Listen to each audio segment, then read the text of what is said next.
সমাজকর্মী মাওলানা ইসরাইল আলী সাহেবের একান্ত প্রচেষ্টায় এবং ইউনাইটেড চেয়ারম্যান জনাব রিয়াজুল ইসলাম রাজু সাহেবের নেতৃত্বে দমদম জংশন এবং দমদম মেট্রো রেল স্টেশনে ভবঘুরে ও ফুটপাতবাসীদের মাঝে শুকনো খাবার এবং শীতবস্ত্র বিতরণ করা হয়। মানুষ মানুষের জন্য, অসহায় মানুষের পাশে, ফুটপাতবাসী মানুষের পাশে, ভবঘুরে মানসিক ভারসাম্যহীন মানুষের পাশে এখনও যে সমাজ শুভবুদ্ধি সম্পন্ন মানুষ আছে তা সত্যি এই কাজ দেখে প্রমাণ পাওয়া যায়।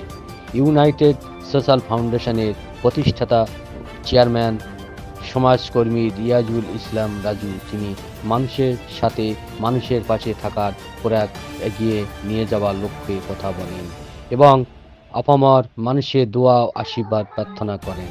এই দিনে এই কর্মসূচিতে উপস্থিত ছিলেন মাওলানা ইসরাইল আলী, নূর ইসলাম, মুস্তফা আলী, আমজাদ শেখ, সায়ন মিত্র প্রমুখ আরও উপস্থিত ছিলেন। আপনারা দেখছেন মুন্সি টিভি 2।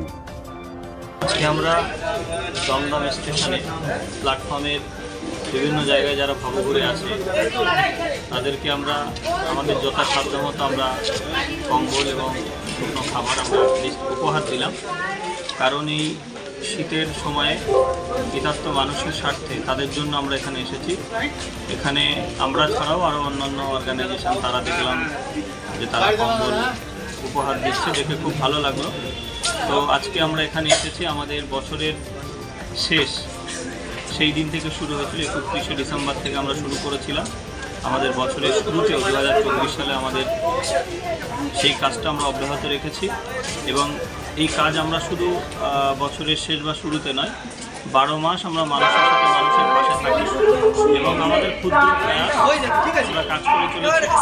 সকলের কাছে এটুকু বলবো, আপনারা আমাদের জন্য দোয়া আশীর্বাদ করুন যাতে আমরা আগামী দিনে আরও মানুষের জন্য যেভাবে বিগত দিনে কাজ করেছি আজকের দিনে দাঁড়িয়ে করছি, আগামী দিনে যাতে করতে পারি সকলের দোয়া আশীর্বাদে প্রার্থনা করছি।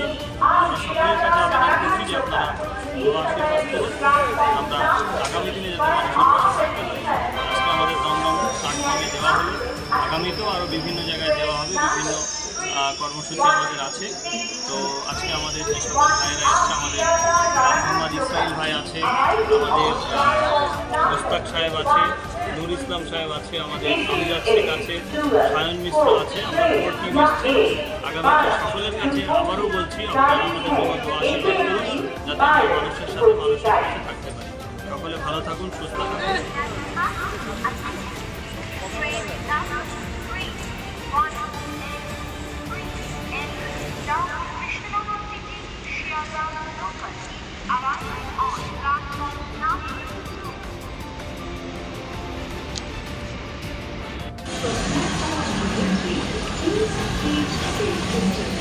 হ্যাঁ, ওই